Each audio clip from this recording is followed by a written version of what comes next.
Je ne crois plus en la fixation d'objectifs. En tout cas, plus de la manière dont la majorité des personnes l'entendent.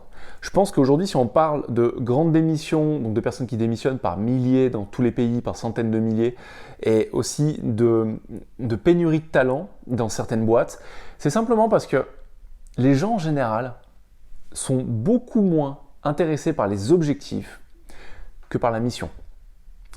La différence entre les objectifs et la mission, c'est que les objectifs, n'importe qui peut s'en fixer. Et souvent, d'ailleurs, ce sont les autres qui nous les fixent à notre place. Quand je me dis que j'ai envie de devenir entrepreneur, j'ai envie d'acheter une maison, j'ai envie d'avoir des enfants, j'ai envie de... Souvent, ce sont des objectifs sociaux. On s'est dit que la norme fait comme ça, et donc pour être heureux et être accepté par la société, il faut que je fasse de la même manière. Mais plus je travaille avec des personnes de différents horizons, plus je me rends compte que la question qui fait souvent mouche, c'est « Qu'est-ce que tu veux, toi ?» Et ça, souvent, il y a un gros blanc derrière. Parce que quand on demande à la personne ce qu'elle veut, elle, en mettant de côté ce que ses parents, ce que sa femme, ce que son mari, ce que ses enfants, ce que ses amis, ce que son boss, ses collègues, ses collaborateurs veulent, c'est une question qui est rarement posée. Alors d'ailleurs, je t'invite à la poser pendant que tu continues à regarder cette vidéo. Je crois de moins en moins aux objectifs parce que je me dis que les objectifs, en fait, on a tendance à, surtout en tant qu'entrepreneur ou personne très ambitieuse, à se les fixer, à devenir en mode je me mets des œillères, je vais vers mes objectifs, et à côté de ça, on oublie le reste. On est en mode bulldozer, mis à la tête chercheuse et on avance. Et en fait, c'est un peu comme si on faisait un pacte de se dire je me permets d'être malheureux jusqu'à ce que j'ai atteint X. Je sais pas si tu vois ce que je veux dire, mais fondamentalement, moi, ça a été l'histoire de ma vie pendant des années, et c'est encore l'histoire de la vie de pas mal de mes clients. Alors que de l'autre côté, bien que n'importe qui puisse se mettre en travers de notre chemin vers nos objectifs, je me dis que quand on est orienté vers une mission, là, la seule personne qui peut faire foirer le truc, c'est la personne dans le miroir. C'est-à-dire, moi si je me regarde, toi si tu te regardes. Parce que fondamentalement, quand on est drivé par une mission, et cette mission, elle peut être absolument large, ça peut être, je veux absolument créer un business qui me rende heureux, pas qui me rende libre financièrement et compagnie, mais qui me rende heureux, que j'aime faire, où j'aime me lever le matin. Et je sais que cette mission, c'est parce qu'elle améliore la vie de certaines personnes, donc de mes clients.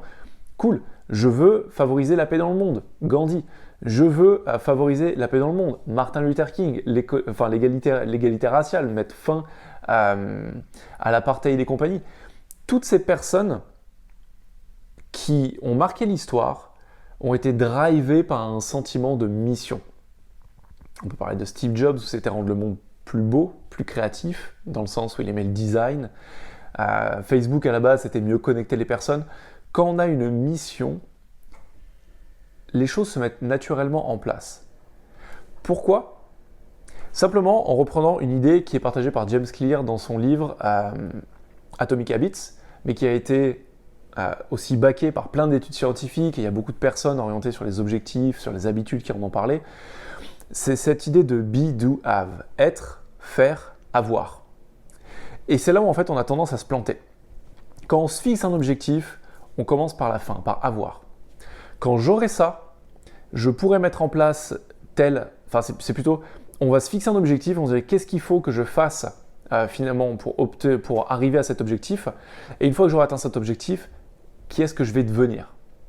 Une fois que j'aurai atteint ça, je serai heureux. Une fois que j'aurai atteint ça, je serai épanoui. Une fois que j'aurai atteint ça, je pourrai faire autre chose. Alors que fondamentalement, ça se passe de la manière inverse. Je me rends compte avec le temps qu'on peut se fixer plein d'objectifs, on peut courir après. Mais le meilleur moyen d'atteindre des objectifs, c'est pas de se les fixer et de courir derrière. C'est de se poser la question simple de se dire qu'est-ce que ferait une personne qui a déjà atteint cet objectif ? Ne pas penser qu'en atteignant l'objectif, notre identité va changer, mais de se dire je vais changer mon identité d'abord, et c'est en changeant mon identité que je vais pouvoir atteindre mon objectif plus facilement. Simplement parce que l'objectif devient plus du tout une fin en soi. On est sur la quête de l'identité et on n'est plus sur on commence par le be, donc sur le être, qui je dois être pour atteindre cette chose, et qu'est-ce que une personne qui a déjà ça, qui fait déjà ça, qui est déjà comme ça, va mettre en place. Le be, le do, le faire.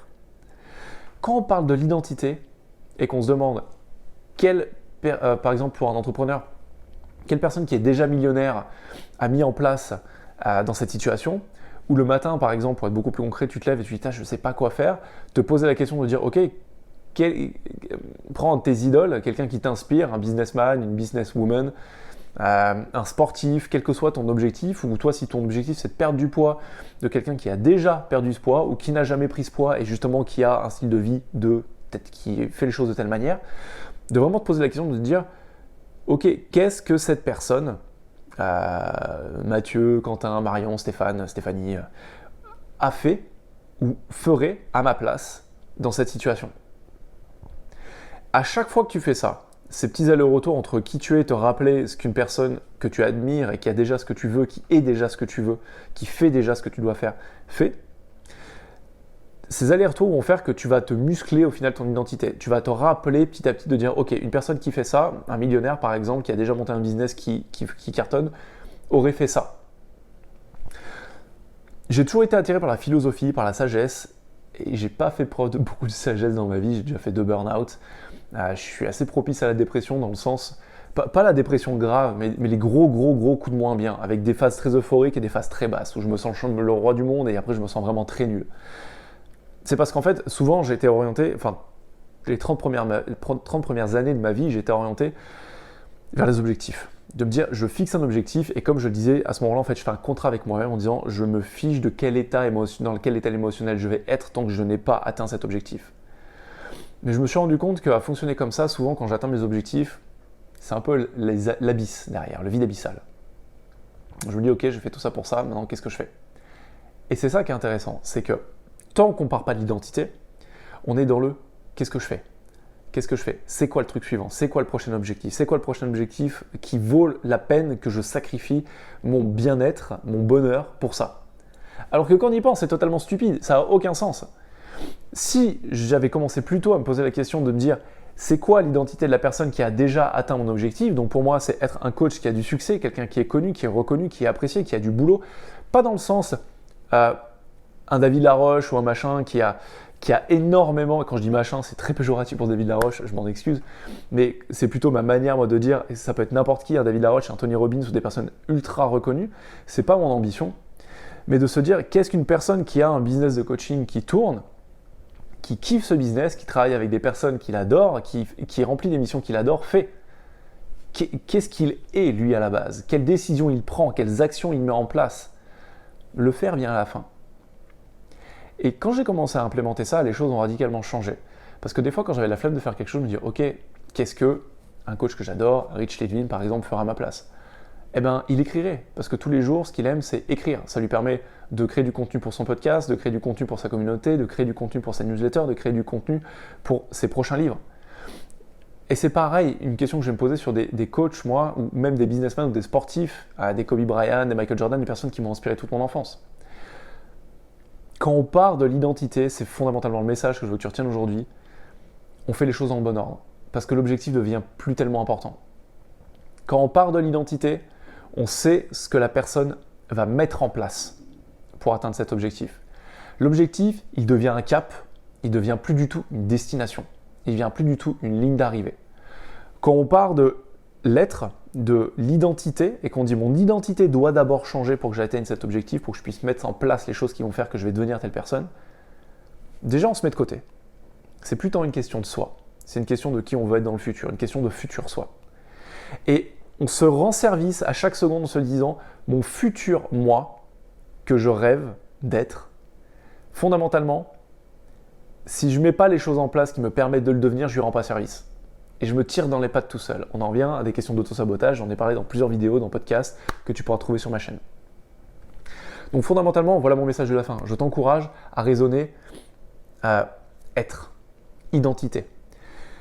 Qui est-ce que tu veux être demain? Qui est-ce que tu veux être dans 6 mois? Qui est-ce que tu veux être dans 1 an, dans 5 ans, dans 10 ans, dans 20 ans? Qui est-ce que tu veux être quand tu auras 90 ans? Dans quelle santé physique, mentale et émotionnelle tu veux être quand tu auras 90 piges? Fondamentalement, ce sont ces questions qui vont te permettre de te mettre sur le bon cap, de t'écouter et de répondre à cette question que j'ai posée au début. Qu'est-ce que tu veux, toi? J'espère que cette vidéo t'aura plu et qu'elle t'aura apporté un éclairage sur comment arrêter un peu de penser aux objectifs et plus être orienté sur une mission, quelque chose qui te drive et sur qui tu veux être, sur ce que tu veux devenir.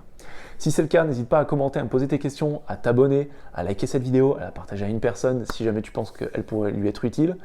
Dans tous les cas, je te remercie Dans la description, tu trouveras de quoi passer quelques minutes si jamais tu as du temps à perdre les prochains jours, ou au contraire que tu veux capitaliser sur ta propre croissance, parce que je t'offre les 2 premiers chapitres de mon livre Devenez indéboulonnable.